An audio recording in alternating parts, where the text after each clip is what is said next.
Alrighty, make your way in, find a spot, sit down, make a new friend. Right, so next up we have Katherine Wu from GitLab. She's going to be going through AI in bug bounty, the good, the bad, and the extreme. So Katherine is a security engineer at GitLab working across blue team, reverse engineering, and security engineering since 2017. She supports the tech community through Tech Leading Ladies meetup group.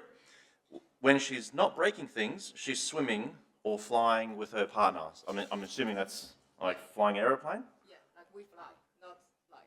All right, that's pretty cool. All right. So, can we have a warm round of applause for Katherine Wu, the pilot? Thank you, everyone. Can you hear me? Okay, go. So, I want to start my talk by bringing you back to a normal Friday morning, October last year. I work for GitLab, and one of the cultures we have is remote working. So I work from home. It's a normal morning for me. Start my day with a freshly brewed cup of coffee and start to check some Slack channels.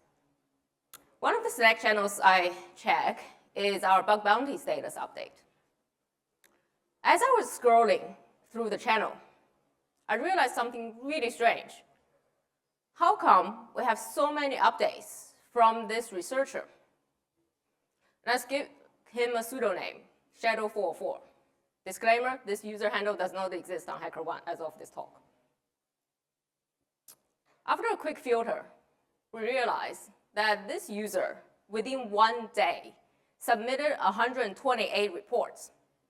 Now, that's a whole lot of reports to submit in 1 day. Having a quick spot check, we realize AI slop has hit GitLab.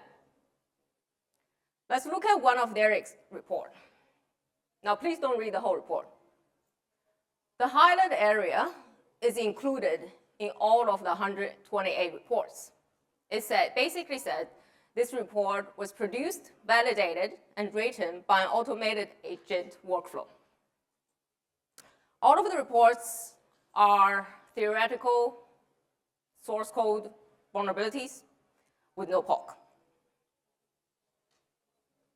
So, which brings us to today's talk, AI in bug bounties, specifically my experience at GitLab.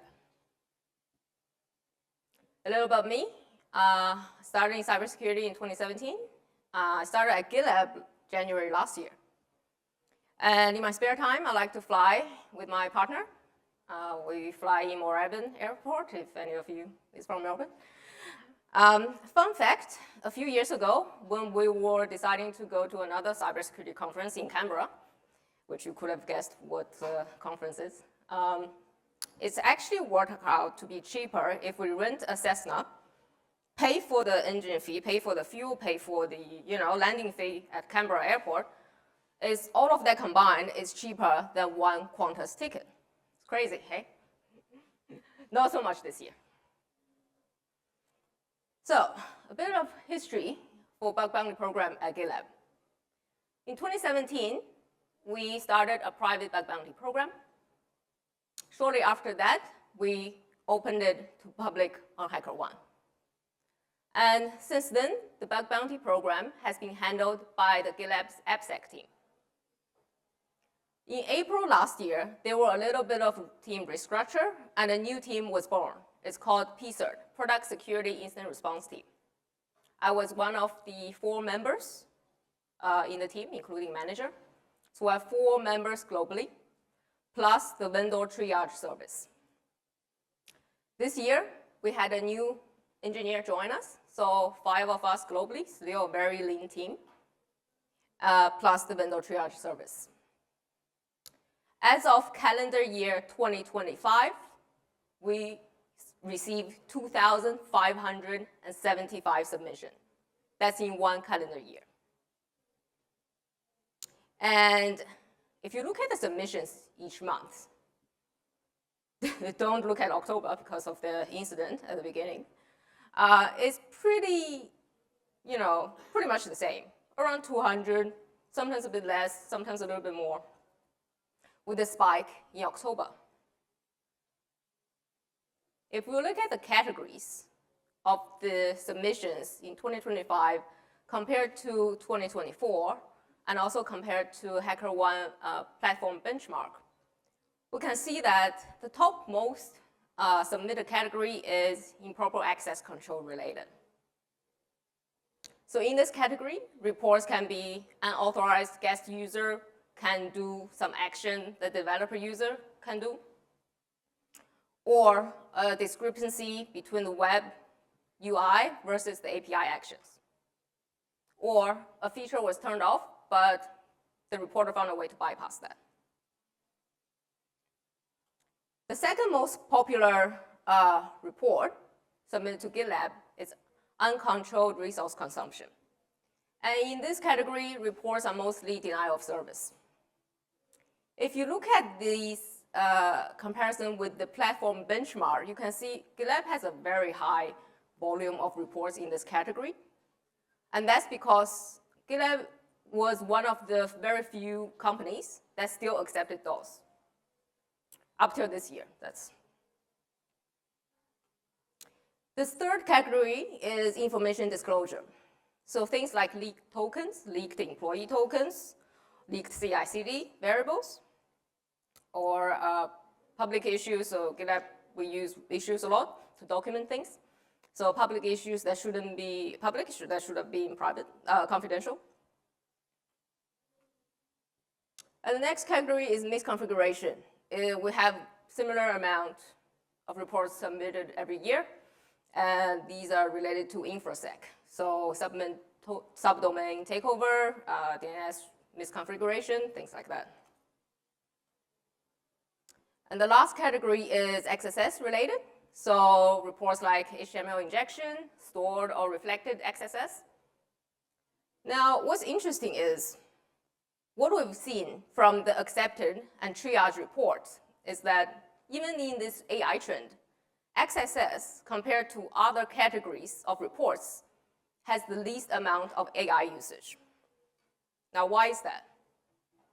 If we look at an XSS report, and if we think about the steps, right, it normally has the least number of steps. So first step being, okay, what's the injection point? Second step, what's the payload that's getting injected?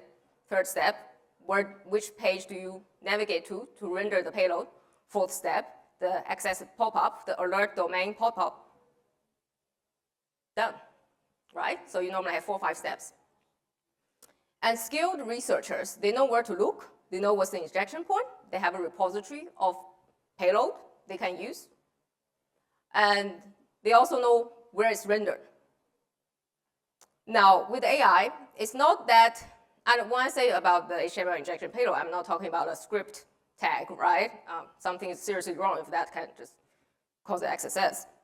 I'm talking about a more complex payload chain, right? And skilled researchers normally have their own set of payload already, where AI not necessarily is able to generate to that degree. So let's look at 2026. What's our submission status? From January to April 30th, so 1st of Jan to end of April, we already received 2,523 reports. Oops, sorry, let me go. Yeah. Doesn't that number sound a bit familiar? Because in the whole calendar year in 2025, we received 2,575 reports. So in the 4 months this year, we're almost on par with the whole year submission last year. All right. And if we look at a month by month compare, the diagram actually reminds me of a Will Smith meme, this meme. We can see that each month we're getting 2 times, 3 times, or maybe 7 times more reports this year, with April trumping at 900, almost 1,000 reports. And in terms of the signal ratio, so we calculate this SNR, this valid signal to noise ratio, by calculating the number of valid submissions. So those are the reports that came into our queue. Windows service triaged them, passed on to GitLab team. We triaged them, accepted them. Those are the valid reports, divided by the total submissions times 100. If we look at that from this year to last year to platform benchmark, we can see there's a massive decrease this year, right? And in April, it's like less than 5% already. We really are drawing in low quality AI generated reports. When we talk about AI usage in reports, and this means that may be like very obvious to some folks. We talk about AI generated, right? And some researchers, they use AI to read the source code without really understanding it. AI said, okay, this line of code is this issues with this lines of code, and it can lead to CVE 9.9, all right? It's a critical vulnerability. How did that happen? No idea, right? With actually no supporting POC. And versus AI assisted, where researchers use AI to understand the code base, but there's always human in the loop, right? They know what's the root cause. They know where's the injection point or where's the vulnerable code, and they write a concise POC that can demonstrate it. Okay, who's ready for some actual examples? Cool. A good example I want to talk about here is this report. So the title is CVE 2025-12029 variant, Morbid sandbox at this endpoint, Webpack public path injection enables XSS with CSP bypass. Now that's a mouthful of reading. Now first, let's understand what's that CVE, right? That CVE is pointing to another report, which is reflected external path injection in Swagger UI at that endpoint leading to XSS. Those two reports are very similar. So the reflected one at Swagger UI leading to XSS, so that's a different sandbox endpoint, whereas this report is about the Mermaid sandbox endpoint. So Mermaid is a diagram tooling library that we use in GitLab. And the sandbox endpoint was initially designed to render this diagram safely in iframe sandbox. But the user found a way to say, oh, okay, this is a variant of the other one because the root cause is this part of code is vulnerable, and the other fix has this control to protect the attacker control or user controlled input, whereas this fix was not implemented at the Mermaid sandbox endpoint.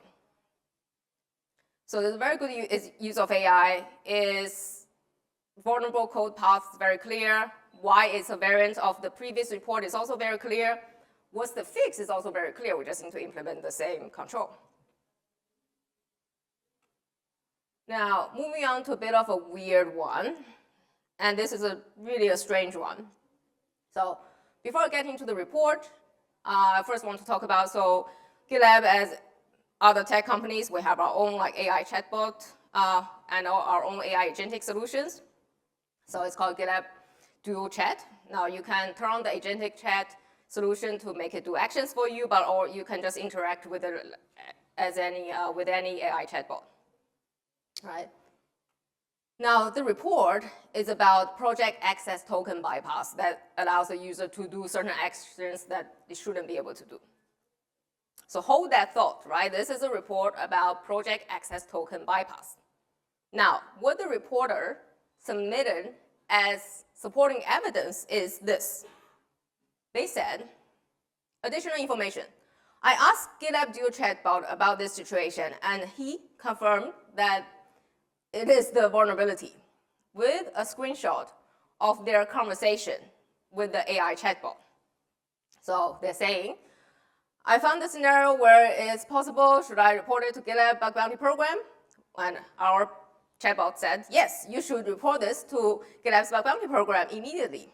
So this reporter is using their conversation with GitLab's AI chat solution to prove that because our chat solution told them they should submit to bug bounty program, we should accept their report.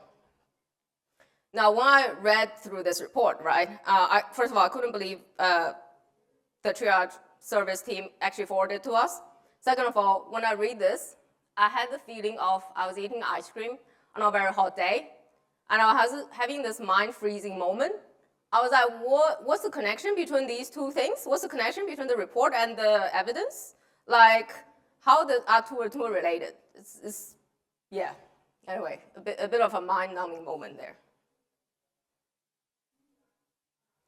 Now, there's actually a sequel to the story I told from the beginning. So the first chapter of the comic was October last year. We saw the first wave of AI slope.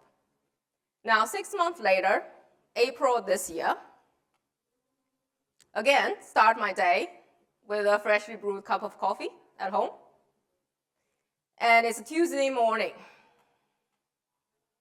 I started scrolling through our bug bounty Slack channel. I realized something strange again, because we have a huge backlog, right? Our huge submission queue. And I realized, why am I seeing this reporter's name over and over again? And let's call them Hollow44. After a quick filter, we realized they have submitted 84 reports in a week.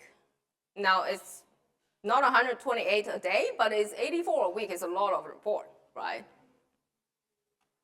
And it's actually a new trend of AI slope. They got smarter this time, like sort of spanning out the report submissions. But there were some characteristics in the report that led to our confirmation of the low-quality AI-generated slope. First trait is that we can see templated reproduction steps. And once it's templated, it's something like this, right? The first step for reproduction, they always start with a fresh GitLab install. And they said fresh GitLab CE install. So GitLab has EE, so Enterprise Edition, and CE Community Edition. Oops, sorry. Now, this on its own, in one report, is not strange. But in all 84 reports, that's a bit weird, right? Across different categories.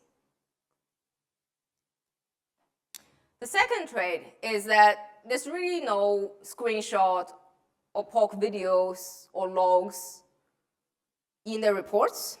What they have is they have AI-generated POC scripts that actually passes the agentic check from the HackerOne triage workflow, right? So all the reports pass the initial triage.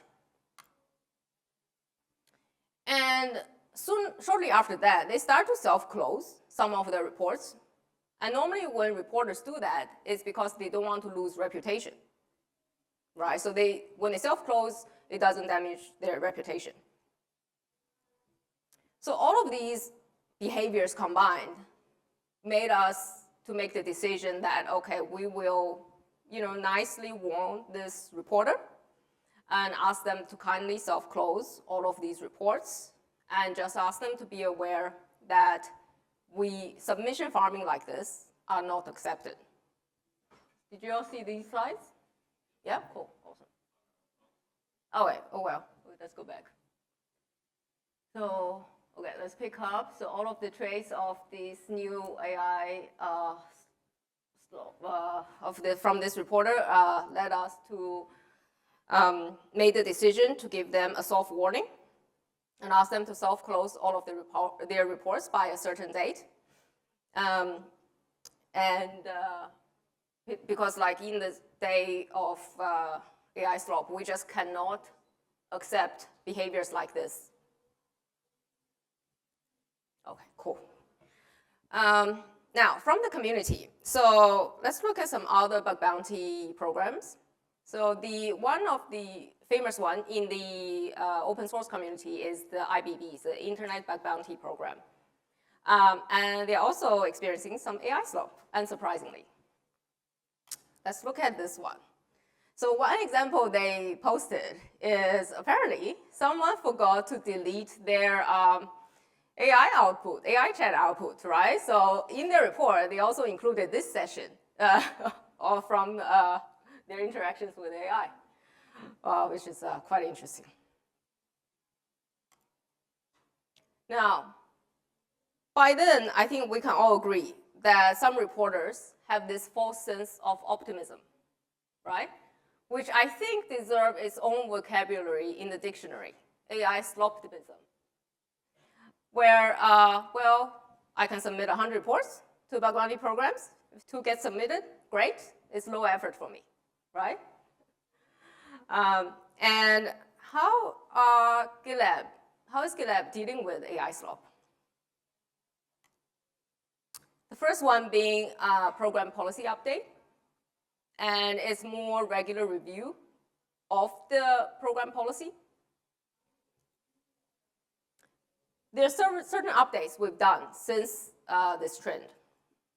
First of all is, okay, we have some internal known vulnerabilities about AI vulnerabilities, and we're keeping a running table of them in our program policy. They are being dealt with or they are being worked on, and we don't accept any external reports because there are just so many duplicated reports. And a very popular category of that is prompt injection, right? People love to submit prompt injection reports. A second policy update we made is enforcing the evidence that's required. Before this AI slop trend, normally when researchers really want to get their report submitted, they will definitely have one of the following, right? They'll have screenshots, they'll have good POC, they'll have videos, logs, all of that, right? Because it just speed up the whole verification process. But somehow, researchers now with AI slop or the use of AI, they are finding ways to bypass the agentic workflow set by the bug bounty programs. So we have to enforce policy on our end to say, okay, you have to have one of these evidence for us to accept and even to review these reports. Otherwise, they'll be closed as NA.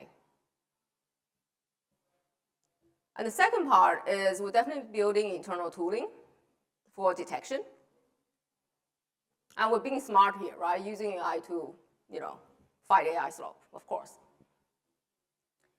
And when we talk about pattern detection, we're talking about automation detection. We're talking about pattern detection, which is like, okay, who's behaving a bit naughty in the new queue, right? What do we have in the new queue? Who's submitting like 100 reports in the last week, right? That's something we want to know.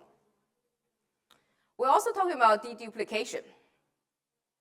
Because of course, bug bounty hunters are not the only one using AI, right? Internally, GitLab employees, engineers, us, we're using AI to find vulnerabilities and try to be at the speed that's before the external HackerOne reports.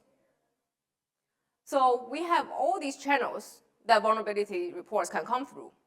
We definitely want to have a good deduplication system or automation pipeline that help us identify, okay, which are the duplicates, which report came first.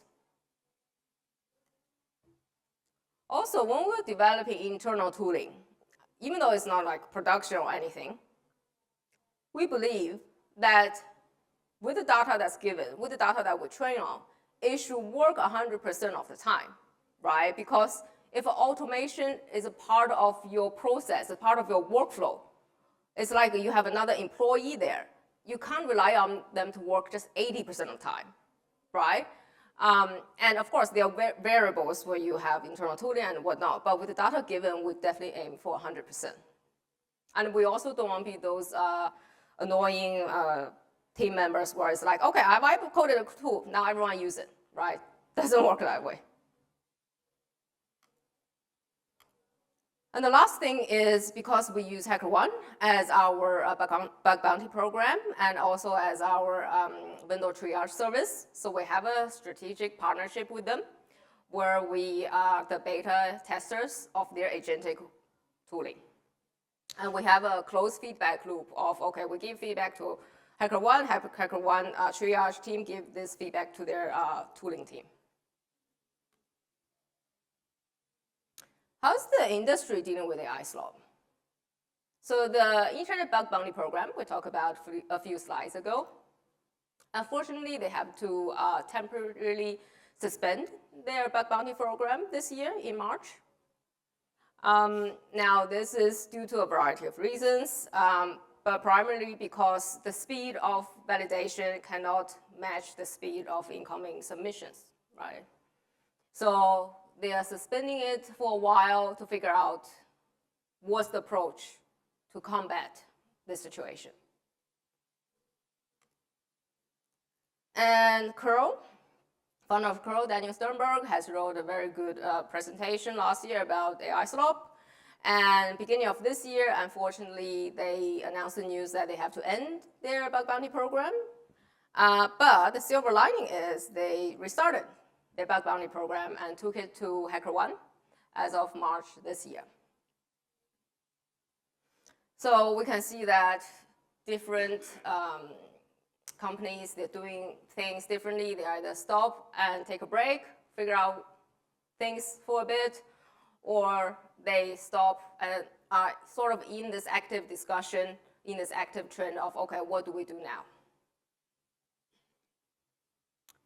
Now, how are bug bounty platforms responding to AI slop, right?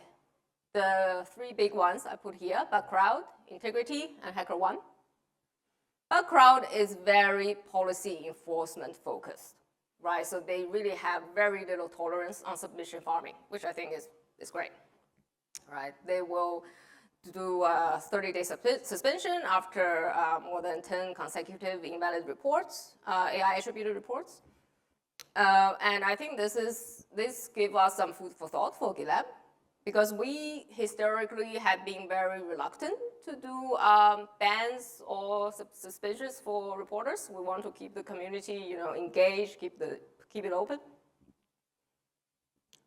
Now, when it comes to integrity, they are more like tech focused, right? They're more technology improvement focused, and they have developed the AI-assisted triage tooling. They have AI scope check on their roadmap. They have submission search. They have deduplication technologies. Now, HackerOne, because we are partners with them, right? From our experience, there's definitely a close feedback loop from us, and it's moving very fast. And also, they're going for more hybrid approach. They're starting to go in more policy enforcement, but they're also developing internal tooling agentic workflows for duplications, for detecting duplications, for managing the massive submissions.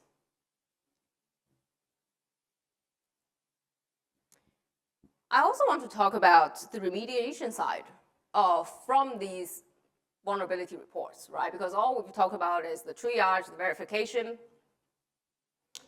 Patches and patterns are very important, right, when it comes to remediation. Because if you have a fix, right, let's say you have an HTML injection report, you have a fix, but the fix is wrong. The fix, someone wrote a sanitized fix where it cleans up the HTML input. But the correct fix should be escape, where you just display as text, you don't need to render as HTML, right? Let's say an incomplete fix leads to new bypass reports, right? And researchers, because the code base, the GitLab code source is open, right? It's open source in that sense. Now, researchers really closely monitors our commit histories, right? Especially when it comes to patch releases. And if they found out a patch is incomplete, what do? They submit new reports. And it's totally, valid on their point to submit reports and get paid twice for the same root cause. But this is definitely something we don't want to see happen. Also, when we talk about fixes, right, we should fix, if something keeps happening, if we keep seeing the similar reports on certain pattern, we should think about fixing something systemically rather than individual short-term patches. And sometimes patch validation is not just about security, right? It's about function regression. It's about performance. It's about, okay, I have this fix, but I forgot the spec. So, okay, then next time someone else may change my code, the fix, and then I have another vulnerability regression because of that. So how do I prevent someone from easily touching this fix, right? During our recent systemic fix issue, I can't disclose the details, but what we did is we have a close relationship with, we have 3 engineers, one from front end, one from back end, one from security. We have this close working group, right? Because we identify a pattern that keeps happening. We want to fix it systemically. We bring this issue to the management. We say, okay, this is really an issue because we paid this many bounty money to these reports for the past year. So we form a working group. And we have a very fast-paced development during this time, right, when we're producing the systemic fix. Now, more and more, what we're seeing is there's a pattern, there's a very fast-paced knowledge transfer going on, right, from the engineering side to security. And with the help of AI, of course, we have quicker speed and understanding what's happening with the code base and why is the front-end code is the way it is today. And also, security engineers are taking on more patch production rather than just relying on engineering teams to write the patches themselves. Because with this fast-paced knowledge transfer plus AI-assisted help, security engineers are very capable to write patches on their own, and even for systemic ones. But what we need to be mindful of is the regression, the functional regression, and the performance, right? That's something the engineering teams definitely need to double check. Some takeaways. More attention on vulnerability management. I think it's a really good thing. It's a really bloody good thing, to be honest. Because how many times have we scrambled to fix a supply chain attack, right? Team PCP situation, right? Everyone knows about that? No. How many times we scramble? Every time it's like, okay, let's check if we have this dependency at what project. What do we say to the customers? I feel like every time we deal with these supply chain issues, we scramble, right? And it's because fundamentally we don't have a good vulnerability management process. And people are just not aware enough for supply chain because they're always okay, brushed off at the end of the risk stack or something like that. So I think with what's happening now gives us give everyone a really good speed up on doing proper vulnerability management. The second one is AI slop is just getting worse, right? And we need to adapt, especially at GitLab, we have such a lean team. So the cycle of, okay, we see a gap, right? In the past, we can say, okay, we see a gap, we don't have time to fix it, let's just leave it. But now we can't afford to do that. If we see a gap, the time between this gap happens now to the next time, it's decreasing significantly. So we need to address it immediately. See a gap, implemented, tested, feedback, address. This loop is happening faster and faster. And the last bit of spicy signal I want to bring to the team is that Ponto, so this is a hacker event in Berlin that just happened in May. What happens that actually, for the first time in 19 years, right, they had to reject hackers, right? So this hacker event basically is for hackers to get together and they submit zero-day vulnerabilities. And during the conference, the speed of the team members that's verifying these vulnerabilities cannot match the speed that these exploits are producing. So they actually have to reject valid 0 days. And the rejected researcher, what did they do? They published them. They published the vulnerabilities, right? And we should definitely think about, even though we'll talk about the AI slop, low quality AI-generated reports, but high quality AI-assisted reports, are definitely coming. This trend is coming. And we really need to think about, okay, in terms of bounty structure, in terms of remediation, response speed, what can we do to deal with this high quality chaos? That's all. Thank you. Thank you, Katherine. We'll have some time for questions. If there's any in the room, just raise your hand and I'll run over. Come on, I need to get my steps up today. All right, I do have a question for you. Well, it's more of a joke statement. Okay. Do you think maybe embedding a prompt injection in your products will stop the AI finding the vulnerabilities and just let it do something else entirely? I actually don't know how to answer that question. It's a bad question. Yeah. But anyway, hopefully that maybe sparked someone else thinking of a question. I mean, it's only up from here in terms of questions. Oh, that was a bad one. All right. So thanks, Katherine. Very lovely talk. And thank you very much. And enjoy the rest of your conference and enjoy lunch, everyone.